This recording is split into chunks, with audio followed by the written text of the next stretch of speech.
Hutan ekowisata mangrove di Pantai Indah Kapuk memiliki sejarah yang menarik. Pada tahun 1997, hutan mangrove di Pik dikuasai oleh masyarakat, yang kemudian melakukan penebangan pohon secara besar-besaran untuk membuat tambak ikan, menyebabkan kerusakan parah pada hutan mangrove.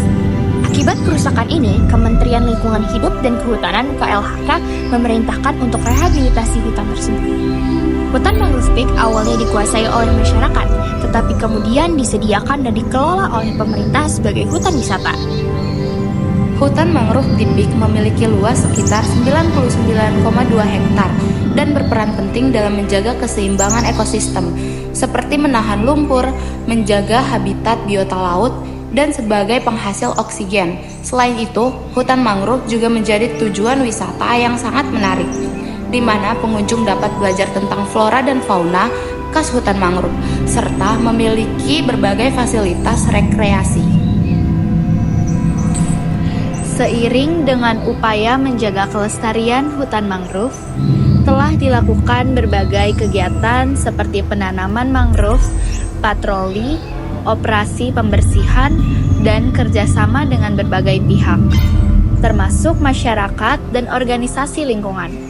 Hal ini dilakukan untuk memastikan bahwa hutan mangrove tetap lestari dan dapat dinikmati oleh generasi mendatang. Dengan sejarahnya yang penuh perjuangan dalam menjaga kelestariannya, hutan mangrove di Pik menjadi destinasi ekowisata yang menarik. Tidak hanya sebagai tempat rekreasi, tetapi juga sebagai ajang untuk belajar dan berkontribusi dalam menjaga lingkungan. Sejak awal dibangun, Taman Wisata Hutan Mangrove ini pada tahun 1998, banyak timbul permasalahan yang tidak diinginkan. Salah satunya, penambak liar yang kurang senang dengan dibangunnya kawasan kosong tersebut menjadi kawasan hutan mangrove. Pada 2010, semenjak Presiden Susilo Bambang Yudhoyono berpartisipasi ikut menanam tanaman mangrove di kawasan Taman Wisata Alam Hutan Mangrove, masyarakat mulai melirik adanya kawasan hijau ini. Perlahan, taman wisata ini mulai dianggap oleh masyarakat. Beberapa lama kemudian, akhirnya taman wisata ini resmi dibuka untuk umum sebagai objek wisata dan sarana edukasi. Munculnya berbagai dukungan pada tahun 2010, permasalahan taman wisata yang ada perlahan diselesaikan oleh pengelola. Salah satunya, penambak liar yang sering mengganggu tanaman mangrove disosialisasikan agar bergabung dalam menjaga dan mengembangkan taman wisata ini yang justru dapat menghasilkan penghasilan yang lebih besar. Akhirnya, para penambak liar setuju dan beberapa di antara mereka saat ini ikut menjaga dan merawat tanaman mangrove di taman wisata alam ini.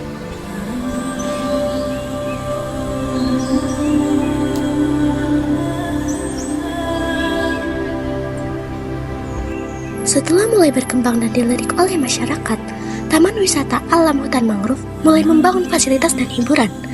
Selain itu, masyarakat umum juga ditawari untuk berpartisipasi menanam tanaman, serta banyak perusahaan, tokoh masyarakat, sampai pemerintah yang ikut menanam di kawasan ini. Luas Taman Wisata Hutan Mangrove Pantai Indah Kapuk saat ini memiliki luas 99,82 hektar dari luas total 300 hektar taman mangrove yang ada di Jakarta. Taman wisata ini merupakan hutan mangrove paling luas di Jakarta.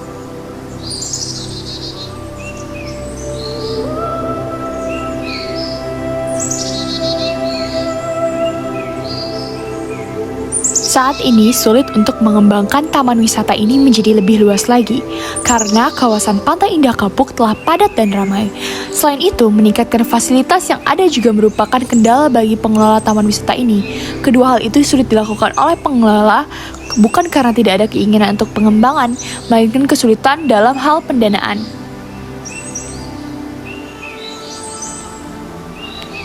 Oleh karena itu, pengelola hanya dapat melakukan perawatan dan mempertahankan fasilitas yang telah ada saja, yang biayanya sudah terhitung cukup besar. Selain itu, kondisi Taman Wisata Alam Hutan Mangrove yang saat ini menjadi permasalahan adalah banyaknya sampah yang berasal dari para pengunjung yang datang. Padahal di Taman Wisata Alam tersebut telah disediakan banyak sekali tempat sampah yang cukup besar. Ada pula sampah yang berasal dari laut yang mengumpul di area mangrove ketika terjadi pasang. Hal tersebut sangat berpengaruh terhadap pertumbuhan mangrove dan juga sangat berpengaruh dalam segi estetika taman wisata.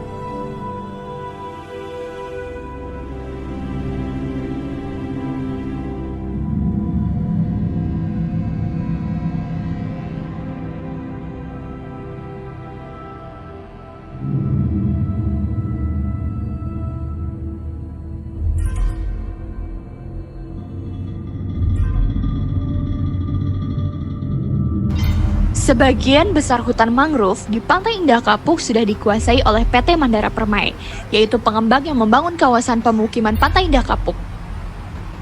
Dari 1.154,88 hektar hutan yang ada di kawasan hutan mangrove Pantai Indah Kapuk, 827,18 hektar diantaranya diambil alih untuk permukiman, lapangan golf, tempat rekreasi dan olahraga, bangunan umum, olahraga air, cottage, dan juga hotel.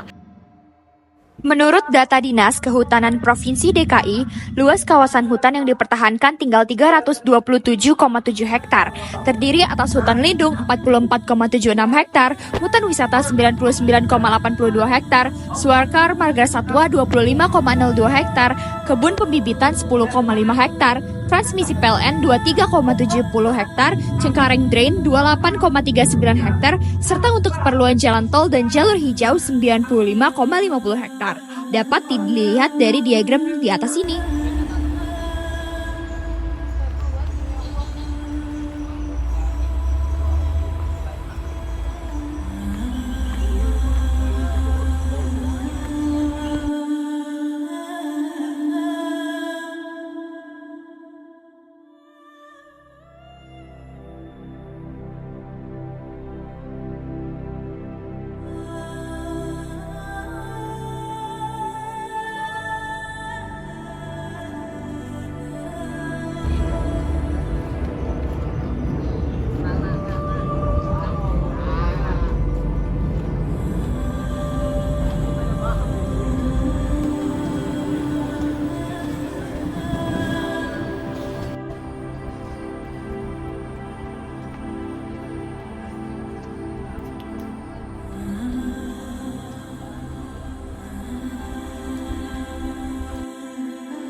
Prediksi kondisi hutan mangrove Pantai Indah Kapuk dalam 5-10 tahun yang akan datang mungkin akan bergantung pada upaya konservasi dan perlindungan lingkungan yang dilakukan oleh pemerintah dan masyarakat setempat. Jika upaya tersebut berhasil dilaksanakan dengan baik, kemungkinan besar kondisi hutan mangrove akan membaik. Namun, jika tidak ada tindakan yang dilakukan, kemungkinan besar akan mengalami degradasi lebih lanjut karena tekanan dari pembangunan dan aktivitas manusia.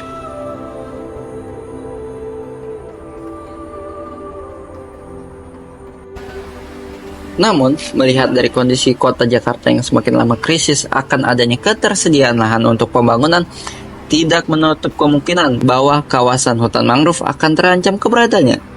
Ditambah lagi adanya pembangunan perumahan komersil di sekitar wilayah hutan mangrove yang dapat menjadi potensi besar bahwa kawasan hutan mangrove tersebut dapat berkurang sedikit demi sedikit.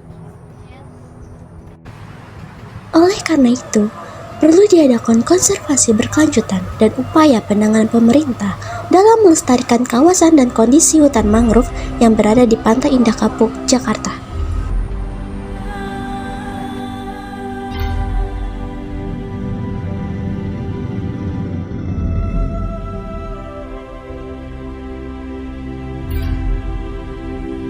Bagaimana tanggapan sekitar mengenai deforestasi hutan? Mengapa deforestasi bisa terjadi?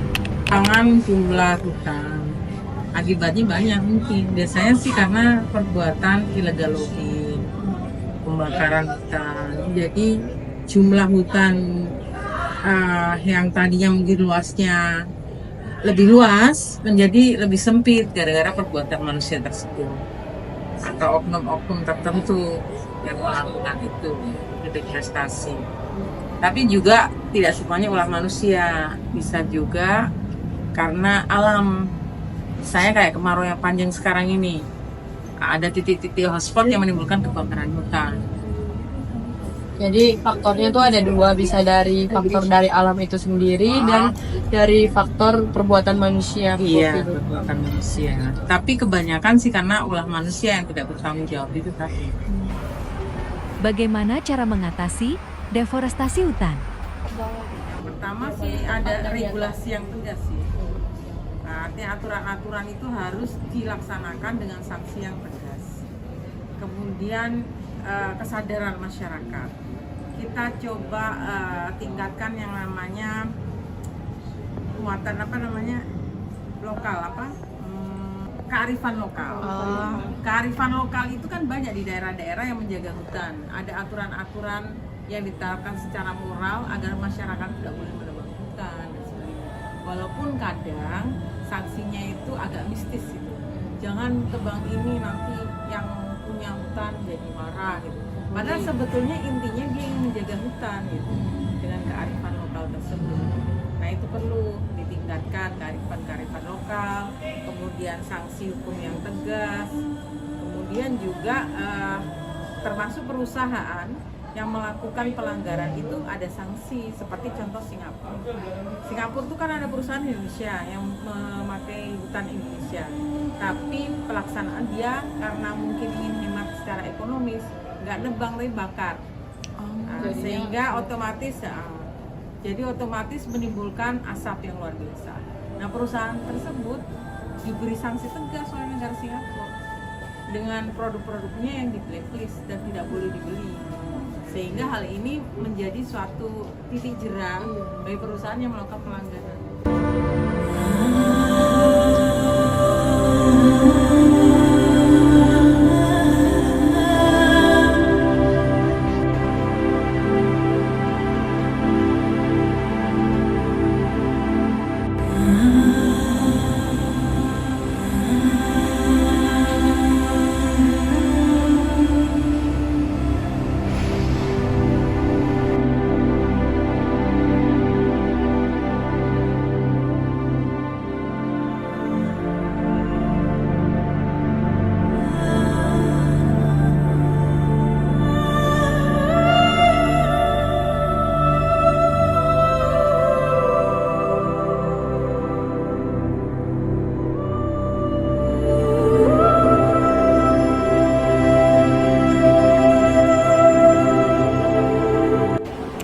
Apakah dalam 100 tahun ke depan hutan yang ada di Indonesia akan menghilang?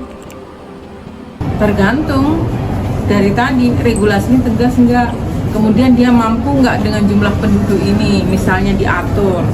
Memang jumlah penduduk yang semakin meningkat berarti konsumsi juga semakin meningkat, otomatis lahan yang dibutuhkan semakin luas, padahal lahan tidak pernah meluas, jumlah orang tambah banyak, otomatis adanya nanti ladang berpindah, dibuka-buka lahan, alih fungsi lahan dan sebagainya, yang tadinya hutan jadi perumahan, jadi pertanian dan sebagainya. Nah ini harus diatur, pemerintah ini harus mengatur semua dan masyarakat juga harus mendukung.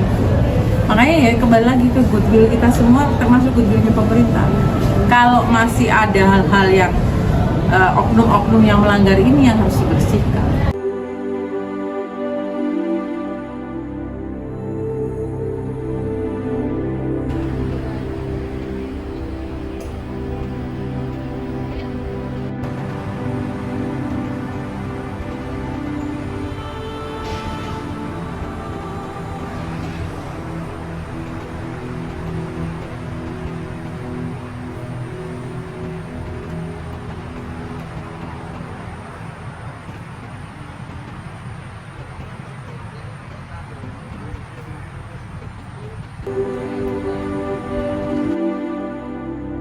Saving the earth requires doing less and being more.